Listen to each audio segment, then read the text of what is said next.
మనం ఈరోజు చెప్పుకునే లెసన్ ఫ్రెంచ్ విప్లవం అండి. 9th క్లాస్ టెక్స్ట్ బుక్ నుండి ఫ్రెంచ్ విప్లవం అనే లెసన్ని మనం ఎక్స్ప్లెయిన్ చేసుకుంటున్నాము. జీవనాధార సంక్షోభం ఎలా ఏర్పడుతుంది? తక్కువ పంట. ఫస్ట్ బాక్స్లో తక్కువ పంట పండడం వల్ల ఆహార ధాన్యాల కొరత, ఈ రెండో బాక్స్లో. మూడో బాక్స్లో పెరుగుతున్న ఆహార ధరలు. ఈ తక్కువ పంట పండడం వల్ల ఆహార ధాన్యాల కొరత అనేది ఏర్పడుతుంది. దానివల్ల ధరలు విపరీతంగా పెరిగిపోతున్నాయి. ఫోర్త్ బాక్స్లో ఏంటి? పేద ప్రజలు ఆహారం కొనలేరు. ఈ ధరలు పెరిగిపోవడం వల్ల పేద ప్రజలు ఆహారాన్ని కొనలేరు. దానివల్ల వారు ఆహారం కోసం పోరాటం చేయాల్సి వస్తుంది.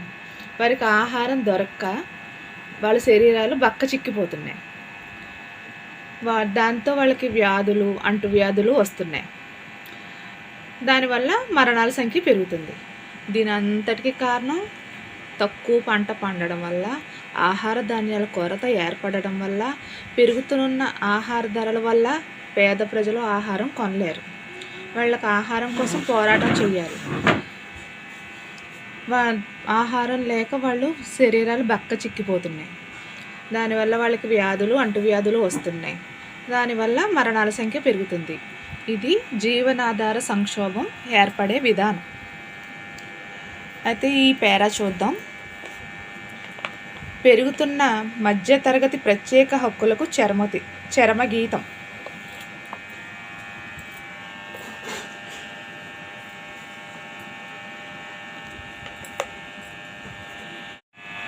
పెరుగుతున్న మధ్యతరగతి ప్రత్యేక హక్కులకు చరమగీతం. ఇప్పుడు ఈ పేరా గురించి తెలుసుకుందాం. పెరుగుతున్న పన్నులు, ఆహార కొరతకు వ్యతిరేకంగా గతంలో కూడా రైతాంగం, కార్మికులు తిరుగుబాటులో పాల్గొన్నారు. అయితే సామాజిక ఆర్థిక వ్యవస్థలో పూర్తి స్థాయి మార్పు తీసుకురాగల చర్యలను చేపట్టలేకపోయారు. మూడవ ఎస్టేట్లోని కొంతమంది సంపన్నులు, కొత్త ఆలోచనలు కలిగిన విద్యావంతులు ఈ బాధ్యత వహించారు. 18వ శతాబ్దంలో మధ్యతరగతిగా వ్యవహరించబడే సామాజిక వర్గాలు ఏర్పడ్డాయి. పెరుగుతున్న విదేశీ వాణిజ్యం పెరగడం, ఉన్ని, పట్టు వస్త్రాల తయారీ వంటి వాటి ద్వారా వీళ్ళు సంపన్నులయ్యారు. ఈ వస్తువులను ఎగుమతి చేసేవారు లేదా వీటిని ఉన్నత వర్గాల వారు కొనేవారు. మూడో ఎస్టేట్లో వ్యాపారస్తులు, వస్తు ఉత్పత్తిదారులతో పాటు కాకుండా న్యాయవాదులు, పాలనా నిర్వహణాధికారులు, వృత్తి నిపుణులు కూడా ఉండేవాళ్ళు. వీళ్ళందరూ విద్యావంతులు. సమాజంలో ఏ సమూహం పుట్టుకతో ప్రత్యేక హోదా, హక్కులు కలిగి ఉండరని వీళ్ళు నమ్మేవారు. ఒక వ్యక్తి ప్రతిభను బట్టి అతని సామాజిక హోదా నిర్ణయింపబడాలి.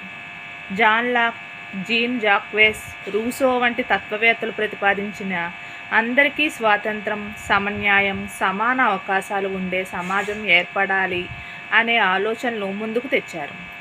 జాన్ లాక్ రాచరికం దైవదత్తమని, రాజే సర్వస్వం అనే సిద్ధాంతాన్ని తన 2 ట్రీటైజెస్ ఆఫ్ గవర్నమెంట్ అన్న వ్యాసంలో ఖండించాడు. రూసో ఈ భావనను మరింత ముందుకు తీసుకువెళుతూ ప్రజలు వారి ప్రతినిధుల మధ్య సామాజిక ఒప్పందంపై ఏర్పడిన సమాజాన్ని ప్రతిపాదించాడు. మాంటెస్క్యూ తన the spirit of the laws అనే గ్రంథంలో ప్రభుత్వంలో శాసన, కార్యనిర్వాహక, న్యాయ విభాగాల మధ్య అధికార విభజనను ప్రతిపాదించాడు. ఈ రకమైన ప్రభుత్వ విధానాన్ని బ్రిటన్ నుంచి స్వాతంత్రం పొందిన అమెరికాలోని 13 రాష్ట్రాలు అమలుపరిచాయి. అమెరికా రాజ్యాంగం కల్పించిన వ్యక్తిగత హక్కులకు హామీ ఇవ్వడం అనేది ఫ్రాన్స్లోని రాజకీయ మేధావులకు ఆదర్శంగా నిలిచింది. సెలూన్లు, కాఫీ దుకాణాలలో ఈ తత్వవేత్తల ఆలోచనలు, అభిప్రాయాలపై తీవ్రంగా చర్చించేవారు. పుస్తకాలు, వార్తాపత్రికల ద్వారా ఈ అభిప్రాయాలు విస్తృతంగా ప్రచారమయ్యాయి. చదవటం, రాయటం రాని వారి కోసమని వీటిని తరచూ బిగ్గరగా చదివి వినిపించేవారు. ప్రభుత్వ ఖర్చులను భరించడానికి 16వ లూయి మరిన్న పన్నులు విధించబోతున్నాడన్న వార్త తెలిసి ఈ ప్రత్యేక హక్కుల వ్యవస్థపై నిరసన, కోపం తీవ్రస్థాయికి చేరుకున్నాయి. జీవనాధార సంక్షోభం ఎలా ఏర్పడుతుంది? అందులోని బిట్లు చూద్దాము. తక్కువ పంట పండడం వల్ల ఆహార ధాన్యాల కొరత అనేది ఏర్పడుతుంది. ఆహార ధాన్యాల కొరత ఏర్పడడం వల్ల ఆహార ధరలు పెరుగుతాయి. ఆహార ధరలు పెరగడం వల్ల పేద ప్రజలు ఆహారాన్ని కొనలేరు. ఆహారం కొనలేకపోతే వాళ్ళు ఆహారం కోసం పోరాటం చేయాలి. ఆహారం లేక వారి శరీరాలు బక్కచిక్కిపోతాయి. దానివల్ల వాళ్ళకు వ్యాధులు, అంటువ్యాధులు వస్తాయి. అందువల్ల మరణాల సంఖ్య పెరగడం అనేది జరుగుతుందన్నమాట. అయితే ఇందులోంచి బిట్లు: తక్కువ పంట, ఆహార ధాన్యాల కొరత, పెరుగుతున్న ఆహార ధరల వల్ల ఏమి ఏర్పడుతుంది? జీవనాధార సంక్షోభం ఏర్పడుతుంది. అంటే పేద ప్రజలు ఆహారం కొనలేరు, దానివల్ల జీవనాధార సంక్షోభం ఏర్పడుతుంది. రెండో బిట్: పేద ప్రజలు ఆహారం కొనలేకపోతే ఆహారం కోసం పోరాడతారు. ఆహారం లేక వారి శరీరాలు బక్కచిక్కిపోతాయి, వారికి వ్యాధులు, అంటువ్యాధులు అనేవి వస్తాయి. చివరికి మరణాల సంఖ్య పెరుగుతుంది. మూడో బిట్టు: పెరుగుతున్న మధ్యతరగతి ప్రత్యేక హక్కులకు చర్మగీతం. పెరుగుతున్న మధ్యతరగతికి వారికి ఉన్న ప్రత్యేక హక్కులకు చర్మగీతం అన్నమాట. 4. గతంలో రైతాంగం, కార్మికులు తిరుగుబాటులో ఎందుకు పాల్గొన్నారు? పెరుగుతున్న పన్నులు, ఆహార కొరతకు వ్యతిరేకంగా వాళ్ళు రైతులు, కార్మికులు తిరుగుబాటులో పాల్గొన్నారు. 5వ బిట్టు: రైతులు, కార్మికులు తిరుగుబాటులో పాల్గొన్న ఏ వ్యవస్థలో పూర్తి స్థాయి మార్పును తీసుకురాలేకపోయారు? సామాజిక ఆర్థిక వ్యవస్థలో పూర్తి స్థాయిలో మార్పును తీసుకురాలేకపోయారు. 6వ బిట్టు: సామాజిక ఆర్థిక వ్యవస్థలో మార్పు తీసుకురావడానికి మూడో ఎస్టేట్లో ఎవరు బాధ్యత వహించారు? మూడో ఎస్టేట్లోని కొంతమంది సంపన్నులు, కొత్త ఆలోచనలు కలిగిన విద్యావంతులు బాధ్యత వహించారు. 7వ బిట్టు: ఏ శతాబ్దంలో మధ్యతరగతిగా వ్యవహరించబడే సామాజిక వర్గాలు ఏర్పడ్డాయి? 18వ శతాబ్దంలో ఏర్పడ్డాయి. 8వ బిట్టు: ఈ సామాజిక వర్గాల వారు ఏ విధంగా సంపన్నులైనారు?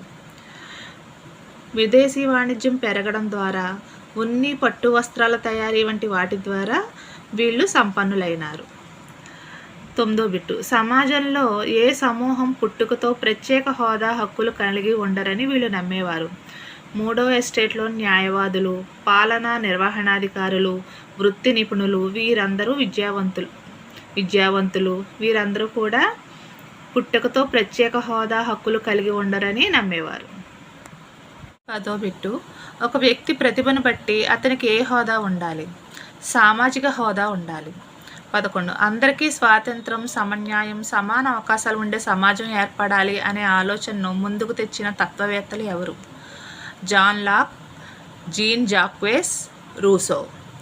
12వ బిట్టు: జాన్ లాక్ రాచరికం దైవదత్తమని, రాజే సర్వస్వం అనే సిద్ధాంతాన్ని ఏ వ్యాసంలో ఖండించాడు? టూ ట్రీటైజెస్ ఆఫ్ గవర్నమెంట్ అనే వ్యాసంలో ఖండించాడు. 13. ప్రజలు వారి ప్రతినిధుల మధ్య సామాజిక ఒప్పందంపై ఏర్పడిన సమాజాన్ని ప్రతిపాదించిన తత్వవేత్త ఎవరు? రూసో. 14. మాంటెస్క్యూ ఏ గ్రంథంలో ప్రభుత్వంలో శాసన, కార్యనిర్వాహక, న్యాయ విభాగాల మధ్య అధికార విభజనను ప్రతిపాదించాడు? The spirit of the laws. 15. అధికార విభజన అనే పద్ధతిని ఏ రాష్ట్రాలు అవలంబించారు? బ్రిటన్ నుండి స్వాతంత్రం పొందిన అమెరికాలోని 13 రాష్ట్రాలు అమలుపరిచాయి. 16. అమెరికా రాజ్యాంగం కల్పించిన వ్యక్తిగత హక్కులకు హామీ ఇవ్వడం అనేది ఎవరికి ఆదర్శంగా నిలిచింది? ఫ్రాన్స్లోని రాజకీయ మేధావులకు ఆదర్శంగా నిలిచింది. 17. ఈ తత్వవేత్తల ఆలోచనలు, అభిప్రాయాలపై తీవ్రంగా ఎక్కడ చర్చించేవారు? సెలూన్లు, కాఫీ దుకాణాలలో చర్చించేవారు. పుస్తకాలు, వార్తాపత్రికల ద్వారా విస్తృతంగా ప్రచారం చేసేవారు. చదవడం, రాయడం రాని వారి కోసం వీటిని బిగ్గరగా చదివి వినిపించేవారు. 18.